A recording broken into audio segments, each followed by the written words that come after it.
Gini sampai sekarang.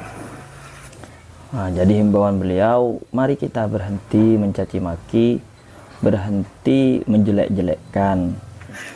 Saya maulah mulai sekarang bersihkan, termasuk imat yang udah stop, nggak ada manfaatnya.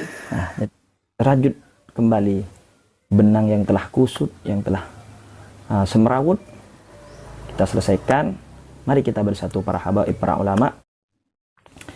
Assalamualaikum warahmatullahi wabarakatuh.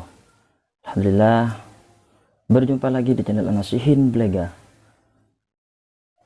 Kali ini saya akan membahas tentang nasab kembali, dimana seharusnya ini sudah sampai pada ujung permasalahan. Sebaiknya kita menyelesaikan masalah perbedaan tentang nasab ini, karena seperti video awal saya membahas nasab, saya pernah mengatakan bahwa pada akhirnya ujung-ujungnya masalah nasab ini yang kita pertentangkan itu adalah masalah perbedaan.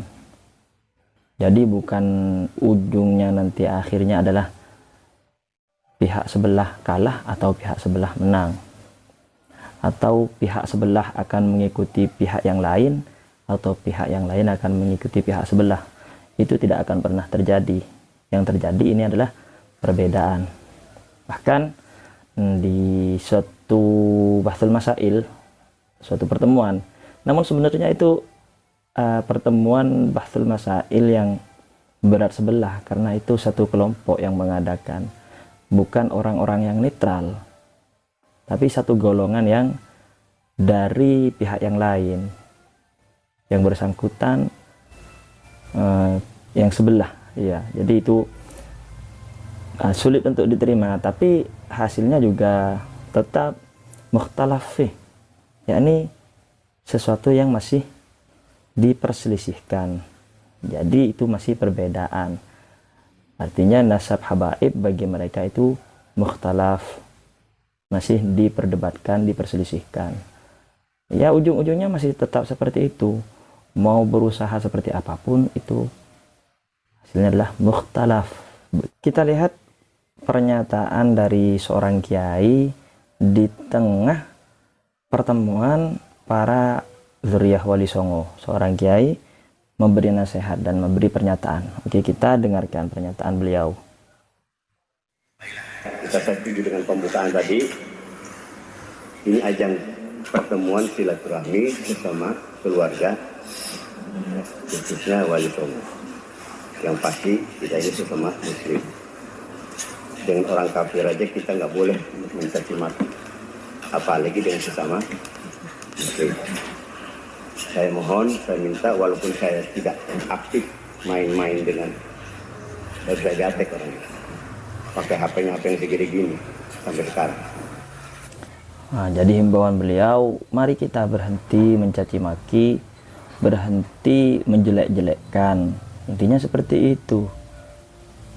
Karena ujung dari perselisihan ini itu malah kelewatan, melebihi batas sampai mencaci maki dan menjelek-jelekkan. Nah, terus beliau melanjutkan, ya. Tapi dengar-dengar dari orang-orang, waduh ramai katanya bah di medsos masalah nasab. Saya maulah mulai sekarang bersihkan, termasuk imat yang udah stop, nggak ada manfaatnya. Nah, jadi beliau mengatakan beliau itu tidak tahu langsung, tapi mendengar kabar bahwa sekarang di media sosial sedang ramai-ramainya orang membahas nasab dan itu diperdebatkan, dan banyak yang sampai heboh masalah nasab. Nah, sikap beliau memberi himbauan, sudah, ini seharusnya sudah diselesaikan, stop. Dan ini kita ambil pernyataan bahwa ini mukhtalaf, kira-kira seperti itu, ini perbedaan, dan pergunjingan ini sudah hentikan. Bahkan Ki Imad beliau disuruh, diperintah atau dihimbau untuk stop, jangan dilanjutkan lagi. Nah, begitu. Ya, ingat aja ke ayat yang saya bacakan tadi. Lita'arofu inna akramakum indallahi atqakum, bukan binasabikum. Atqakum. Pada harinya nggak ada artinya itu. Yauma la yanfa'u malun wala banun illa man at.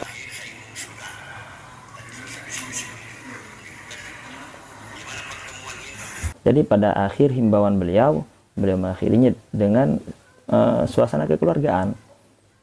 Ingin mengadakan pertemuan antara keturunan Wali Songo. Nah, seperti itu. Kan endingnya bahagia, endingnya happy. Nah, ya, saya harap dari kedua belah pihak mari kita hentikan, tidak ada lagi istilah begal nasab, begal sejarah, begal kuburan. Nah, karena ya itu sesuatu yang mengundang untuk keburukan yang lain begitu. Mari kita duduk bersama, saling mengenal, karena kalau tak kenal maka tak sayang, kata pepatah kan. Nah, terus dalam kitab ini saya akan membahas, sebenarnya sudah saya bahas dalam video sebelumnya, sekilas ini saya akan membahasnya sebentar ya. Karena yang kita bahas ilmu nasab, maka kita harus menggunakan ketentuan-ketentuan ilmu nasab. Bagaimana? Dalam suatu kaidah, al-khilafatus syakhsiyah la tatghi 'ala al-khilafati fil ansab. Ini kaidah ketentuan ilmu nasab ya. Perbedaan-perbedaan pribadi seseorang itu tidak bisa digunakan untuk menjatuhkan atau menyalahkan perbedaan-perbedaan dalam nasab. Jadi memang perbedaan itu akan terus ada dalam masalah nasab ini. Bahkan saling menyerang, menuding satu kelompok terhadap nasab kelompok yang lain. Itu pasti akan ada. Kemudian, thumma yatabayyanu ba'da an tahda al-umur wa ta'ud al-miyahu ila majariha an-nasab al-awwal wal akhir la sahwa ad-difa' 'anil nasab kama dhahirun wa mu'lanun wa innama sabab al-khilafatu syakhsiyah. Dan pada akhirnya, ujung-ujungnya, bantahan dan tudingan terhadap kelompok lain tentang nasabnya akan berakhir pada itu perbedaan. Masalahnya itu perbedaan. Akhirnya tetap itu adalah perbedaan. Yang namanya perbedaan ya tidak usah kita diperpanjang lebarkan. Nah, kemudian wala budda, ini babun naqdi maftuhun fi ilmin ansab. Tudingan, bantahan pasti akan terjadi dalam ilmu nasab. Wala budda an na'lama anna al-khata'a fi kutubil ansab laisa kawirihi min al-akhta'. Yang perlu kita ketahui bahwa kekeliruan dalam kitab-kitab nasab itu tidak sama dengan kekeliruan dalam kitab-kitab yang lain selain kitab nasab. Kekeliruan dalam kitab nasab tidak sama dengan kekeliruan pada kitab lain selain kitab nasab, seperti fikih, nahwu, hadis, shuruf, tafsir. Tidak, ini berbeda. Faraddu ala hadzal khata' al-waqi' fil kutubi jahlan aw 'amdan yu'addu min ajallil umur fi hadhihi al-usur. Ketika menemukan kesalahan dalam satu kitab nasab, anggaplah itu dia menemukan kesalahan, maka menolak isi dari kitab nasab yang disalahkannya itu adalah sesuatu yang min ajallil umur, dianggap besar, dianggap heboh. Wahyu maksudun masyru'un ghairu mamnu'in, itu tidak apa-apa sebenarnya untuk mengoreksi suatu kitab, apalagi kitab nasab, tidak apa-apa.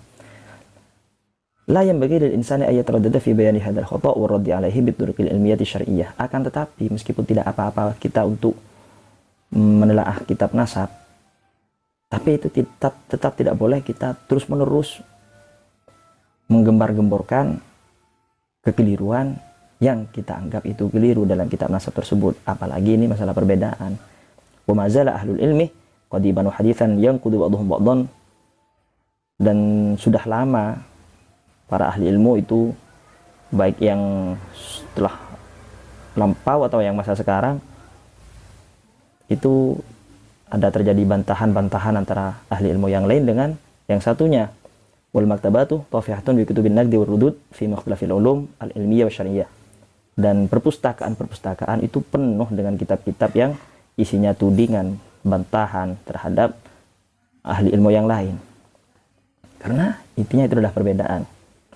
wala budda ya'lamu kullu munsifin annaman alfah faqad istuhdifah. Karena yang namanya orang mengarang kitab itu pasti bersiap untuk dikritik, dibantah, dan disalahkan, dikelirukan. Karena seperti itu. Jadi intinya ini adalah mari kita selesaikan, dan sudah cukup, kita tidak usah saling menyerang lagi, dan kita duduk bersama, pertemukan antara para habaib dan pihak para ulama yang sebelah. Duduk bersama, kita saling merangkul. Apa penyebabnya? Itu seperti video sebelumnya yang pernah saya bahas. Penyebabnya, kalau memang itu penyebabnya, kita selesaikan. Kita rajut kembali benang yang telah kusut, yang telah semerawut. Kita selesaikan.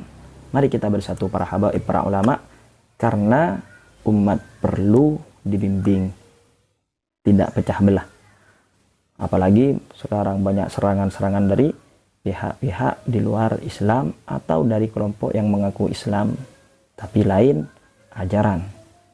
Oke, demikian, semoga bermanfaat. Assalamualaikum warahmatullahi wabarakatuh.